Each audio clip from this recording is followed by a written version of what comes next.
Welcome to Giving and Generosity. I'm Colleen Derrick with Swaggers Insurance. You are on Module 2.3, which is that all gifts are not created equal, and we are going to be discussing how that applies when we're wanting to give to charities. Good question is, am I wanting to give money now, or am I wanting to give money later? Am I wanting to give that in a chunk of cash? Am I wanting to give a particular item? Am I wanting to commit a regular donation so that they can function? Am I wanting to participate in the functionality?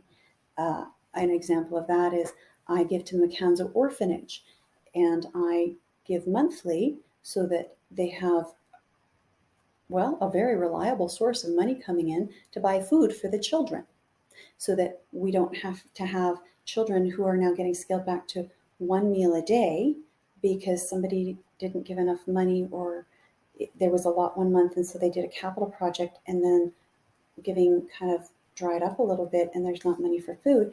And so I give to them monthly, so that's a predictable source of income that they can count on and function with. Not to be confused with when the pump for their water blew out and they needed money for a new generator so that they could have the pump functioning so that the children could have water. They also sell that water. That was a chunk gift. So that wasn't a monthly commitment. That was just, you know what, I gave some extra money as a one-time donation for that specific purpose. Those are questions you want to ask, is what is the need here? And that goes back to, again, our module 1.3, why? Why am I giving? Is it a passion? Is it investment? Is it responsibility? What's the purpose there? That method is really something to consider. Also, some people don't think about this, but if I'm giving regularly or have that set, do I want to index that to inflation? What an interesting thought. And while we had very low inflation, I understand most people weren't really considering inflation. When we do long-term planning as a financial advisor, I have to consider inflation in pretty much everything we do, because even if it's small, over the course of 40, 50, 60 years, it has a very big impact. A lot of people don't take that into consideration with their charitable giving.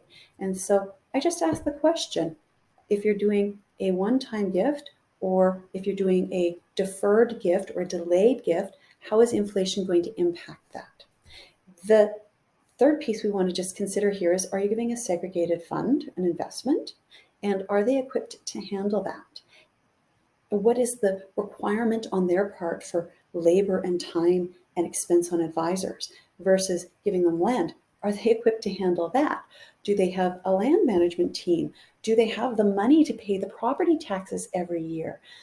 Does it need to be developed? Do they have a development team that can even handle that? Versus shares. Well, what if those shares aren't liquid?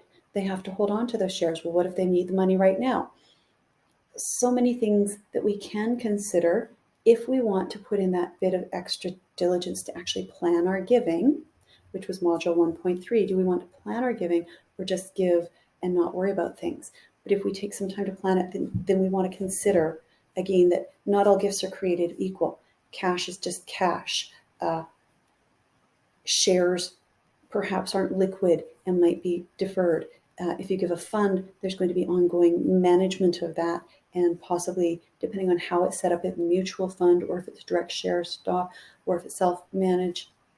What are the investment components? Is it in a donor-advised fund? Are you giving a chunk or as a bunch? And have you communicated your intent to the charity? And have you considered whether inflation is going to impact that? There are some great tax benefits for giving certain items to registered charities in Canada.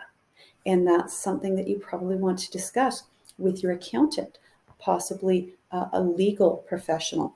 And again, we have professional experts that are on the site of Money Renovations where you can connect and ask those questions. So think about your why, and do you want to give now or later in monthly stipends or in a lump sum?